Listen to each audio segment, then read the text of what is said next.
పలాస కాశీబుగ్గులో నాకు తెలిసి దాదాపు 50 మంది దాటి ఏంటంటే పాత్రికేయ సోదరులు అందరూ ఉన్నారు. అందరూ కూడా ఏంటంటే నీతి నిజాయితీ నిబద్ధతకి కట్టుబడుతూ అందరూ కూడా ఏంటంటే పాత్రికేయ నియమ నిబంధనలకి తగ్గట్టుగా ప్రతి ఒక్కరూ వ్యవహరిస్తున్నట్లుగా నాకు అనిపిస్తుంది.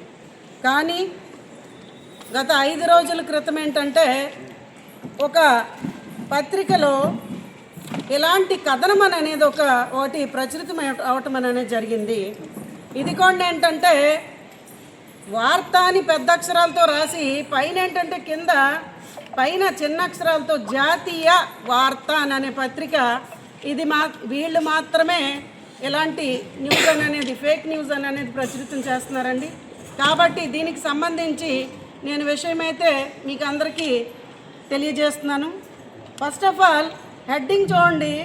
పైన ఏంటంటే కాలేజ్ హెడ్డింగ్ అనేది పెట్టి లైంగిక వేధింపులు అని పెట్టి కింద ఏంటంటే మన గురుకుల విద్యాలయం అక్కడ కేజీబీపీ కొత్తూరులో జరిగిన ఒక సంఘటన, ఒక అమ్మాయి ఏంటంటే అక్కడ ఉరివేసుకున్న సంఘటన తీసుకొచ్చి ఈ వార్తతో కలిపి వేయటం అనేది జరిగింది.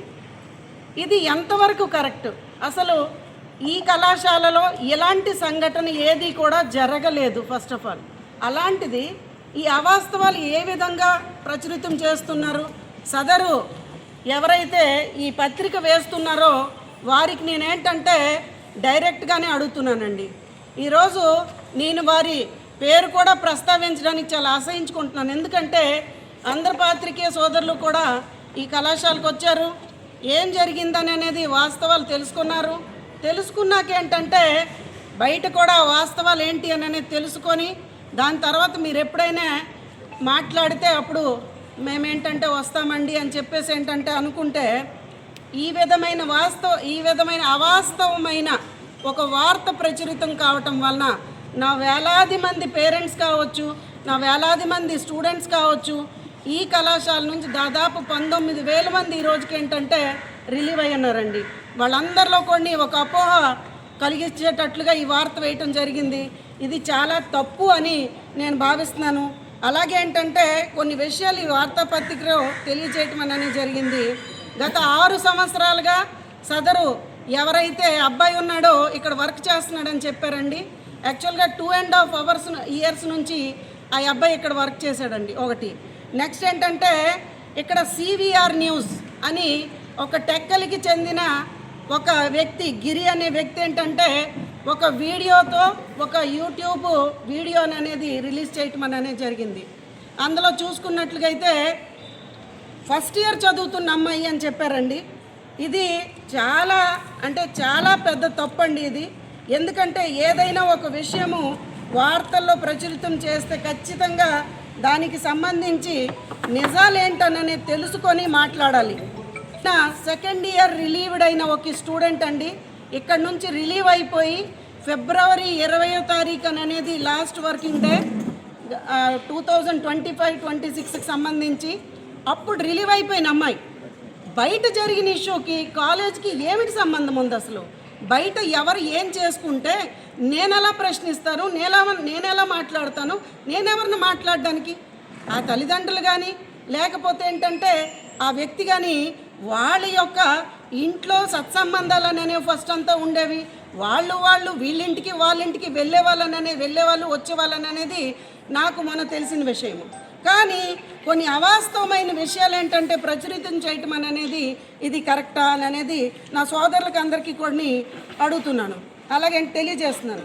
నెక్స్ట్ ఏంటంటే అమ్మాయి రిలీవ్ అయిన తర్వాత తల్లి వచ్చి లెటర్ రాసి తన యొక్క సర్టిఫికేట్స్ అన్నీ కూడా ఏంటంటే రిలీవ్ చేసుకొని అంతా రిసీవ్డ్ చేసుకొని సిగ్నేచర్లు పెట్టి ఆవిడేంటంటే తీసుకువెళ్ళటం అనేది జరిగింది.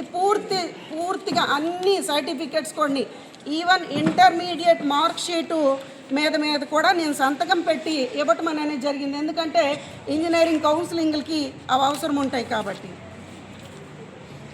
ఈ కళాశాల బయట ఏమి జరిగినా కూడా మీరే ఆలోచించండి. అలా నేను ఎలా అడగగలను? నెక్స్ట్ దీనికి నాకు సంబంధం ఏంటుంది? నెక్స్ట్ ఏంటంటే సదరు ఎవరైతే వ్యక్తి ఉన్నాడో నిందితుడు వాడికి అప్పుడే పిలిచి నాకు తెలిసిన వెంటనే వాడితో ఒక లేఖ రాయించుకొని ఇమీడియట్గా నేను ఆ తల్లి ఎదురుగా రిమూవ్ చేయటం అనేది జరిగింది ఈ సంస్థలో. ప్రైవేట్ సంస్థలకి ఇంతకంటే హక్కులు అధికారాలు ఏముంటాయి? నార్మల్గా ఎవరైనా ఏదైనా బయటపడితే నేను ఎవరినండి అడగడానికి? ఒక సంస్థలో 100 మంది వర్కర్స్ ఉంటారు. సపోజ్ ఎగ్జాంపుల్కి మా సెక్యూరిటీ గార్డే ఎవరో ఉన్నారనుకోండి, వాళ్ళ ఆవిడకి ఇంట్లో కొట్టారు. కొడితే ఆవిడ ఏంటంటే పోలీస్ స్టేషన్కి రిపోర్ట్ ఇస్తే సూర్యతేజ కాలేజీలోన భర్త ఏంటంటే భార్యకి కొట్టేస్తున్నాడు అంటే ఏంటంటే అసలు అమాయకంగా ఒక వార్త ప్రచురితం చేసేటప్పుడు కూడా ఇలాంటి అవాస్తవమైన వార్తలు ఎలా వేయగలరు? అది కరెక్టేనా? తర్వాత సివిఆర్ న్యూస్లో ఏంటంటే నా భర్త దానేటి కామేశ్వరరావు గారి కోసం మాట్లాడటం అనేది జరిగింది. ఆయనకి ఈ కళాశాలకి సూర్యతేజ జూనియర్ కావచ్చు, డిగ్రీ కాలేజ్ కావచ్చు, స్కూల్ కావచ్చు, విద్యా సంస్థలు కావచ్చు, ఈ సొసైటీకి కూడా ఆయనకి ఎటువంటి సంబంధం లేదు. నా సొసైటీ బైలాన్ అనేది ఏంటంటే మీకు బహిరంగంగా ఈరోజు నేను చూపిస్తున్నాను. ఇందులో నా భర్త పేరు ఉండదు. ఆయన ఈ సొసైటీలో కానీ దీంట్లో కానీ ఆయనకి సంబంధం లేదు. కానీ ఈ ఎవరైతే ఉన్నారో మన గిరి అనే వ్యక్తి గతంలో కూడా ఏంటంటే ఇలాంటి అవాస్తవమైన పత్రికలను అనేది ప్రచురితం చేయటము, వార్తలను అనేది ప్రచురితం చేయటము, అలాగే ఏంటంటే అవాస్తవాలు తెలియజేయటము. అలాగే చూసుకున్నట్లుగా అయితే ఆయన ఇంకో విషయం కూడా అన్నారు, స్కూల్ వితౌట్ పర్మిషన్ ఓపెన్ చేయటం అనేది జరిగిందని చెప్పారు. ఒకసారి ఆలోచించుకోవాల్సిన అవసరం అనేది, మాకు స్కూల్ ఓపెన్ అయినట్లుగా ఓపెనింగ్ పర్మిషన్ అనేది ఆ రోజు ఇవ్వటం అనేది జరిగింది. ఈరోజు ఎలాగండి అవాస్తవాలు మాట్లాడతారు? అసలు ఓపెనింగ్ పర్మిషన్ ఇవ్వకుండా లేకపోతే పర్మిషన్ లేకుండా ఈ స్కూల్ నోటిషన్ ఉంటే నేను జూన్ 19వ తారీఖుని స్కూల్ ఓపెన్ చేశాను. ఎలాంటి అవాస్తవాలు ఎందుకు చెప్తున్నారు? ఇవన్నీ పేపర్లు కొన్ని మీకేంటంటే క్లుప్తంగా చదవడానికి ఇస్తాను. అలాగే ఏంటంటే 9 ఇయర్స్కి రికగ్నైజేషను అనేది కూడా ఏంటంటే ఈ స్కూల్కి అందిన తర్వాత వీళ్ళెవరండి మాట్లాడడానికి? మా పై అధికారులు ఉన్నారు, మా పై అధికారులు ప్రశ్నించవచ్చు, నేను సమాధానం చెప్తాను. ప్రతి ఒక్క వ్యక్తికి కొన్ని వస్తే ప్రతి ఒక్కరికి కూడా ఏంటంటే సమాచారం ఇవ్వాల్సిన బాధ్యత నాకు ఉంది కాబట్టి నేను తెలియజేస్తాను. కానీ ఇది ఎంతవరకు కరెక్టు? ఇక కాలేజీకి వచ్చేటప్పటికి కొంతమంది అవాస్తవాలు చెప్తున్నారు. ఈవెన్ రాష్ట్రంలో ఎవరికి కొన్ని ప్రొవిజనల్ అఫిలియేషన్ లేదు, కానీ 26కు సంబంధించి ప్రొవిజనల్ అఫిలియేషన్. అలాగే ఏంటంటే ఇంకొక అవాస్తవం ఇక్కడ ఏంటంటే షిఫ్టింగ్ లేకుండా తీసుకొచ్చారని కొంతమంది మాట్లాడారు. షిఫ్టింగ్ ఆర్డర్, జూనియర్ కాలేజ్ యొక్క shifting order with government GO. అలాగే ఏంటంటే ఏదైనా మాట్లాడితే ఒక ఆధారం ఉండాలి. ఆధారం లేని విషయాలు ఏదో సూర్యతేజలో ఊరేసుకున్నారని అన్నట్లు ఫీల్ అయ్యారు.